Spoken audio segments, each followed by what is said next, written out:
Over the last several decades, we've poured billions of dollars into biofuel research. So why can't you fill up with it at the gas station yet? Where are the biofuels? After all, the gas you put in your car is essentially an ancient biofuel. It used to be organic matter, mostly algae, actually, that over millions of years was compressed within the earth into fuel, hence the term fossil fuel. It consists of hydrocarbons, which we can burn, breaking those bonds to release energy that powers stuff, like our cars. So surely, in this age of modern science, we can engineer new fuels out of those same raw materials, right? Turns out, not so simple. See, the idea behind biofuels is that we use organic matter like straw or corn or sugarcane and turn it into liquid fuel. Ideally, the gases that are released when we burn that fuel are equivalent to the emissions that are absorbed by growing them in the first place. So the whole cycle is what we call carbon neutral. It produces zero net emissions. Plus, we won't run out of them because we can just grow more. That's why biofuels are so attractive. We could have energy security and reduce emissions, even create whole new agricultural sectors. But the amount of energy that's packed into that really potent fossil fuel is pretty hard to rival. Take ethanol, a common first-generation biofuel. It's an alcohol which requires plant biomass to be fermented, distilled, and dehydrated to take it from the crop we grow in the field to what you put in your tank. In the US, for example, we've mostly used corn, and just growing it in the first place requires intensive resources. Not just energy, but land, water, fertilizer that causes pollution, and growing corn for ethanol can directly compete with food production. After growing it, we have to then process that raw corn into fuel. This is time, money, and energy expensive. Plus, actually putting ethanol in cars is a bit of a stumbling block. In general, if we want to use different fuel, we'll have to change the way we make most cars, especially in the US.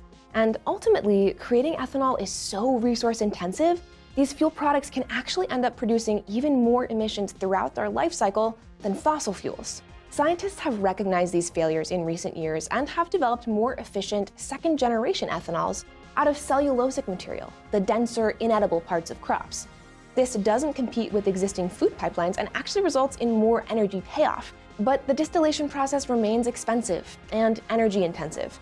It may be more energy-dense material, but it's also harder to break down into fuel in the first place. Brazil has had more success with sugarcane ethanol production, but all ethanols still have yet to break even in terms of practical, widely used energy parity.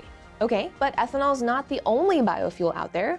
We also make biofuel out of algae, which again, involves cultivating and harvesting these microorganisms, then putting them through an energy-intensive process that squeezes those lipids out of the algae cells. We then refine those oils and turn them into fuel. Same kind of problems here as with ethanol. We haven't been able to turn this process into something that, on the whole, creates less emissions and is less expensive than regular fuel because of all the resources that go into processing it. Plus, these organisms are plagued by predators in large cultivation ponds, and keeping them alive in industrial quantities is tough. But lots of cool research is going into fixing these particular problems. But what if we took an already processed food byproduct, like used French fry grease, and used it as fuel?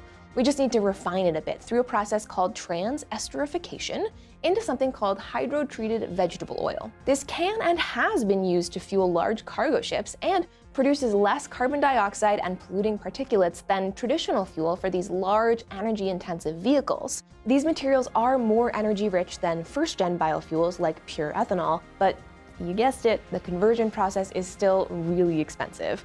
And biofuel like this works primarily in diesel engines, which aren't as common in some places around the world like in the US.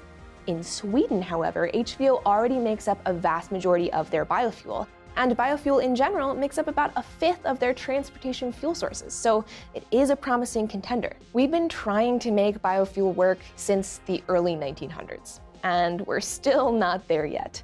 But we are innovating. Scientists are now genetically editing plants to make them produce more of the fatty oil we use to make the fuel, hopefully allowing us to get a higher energy yield from the resources we put into cultivating that organism. And some experts think that even as the market shifts towards electrifying cars and trucks on the road, biofuel is still a valid option for powering big, pollution-heavy vehicles like container ships and airplanes. Maybe the real problem is how we've been talking about all this.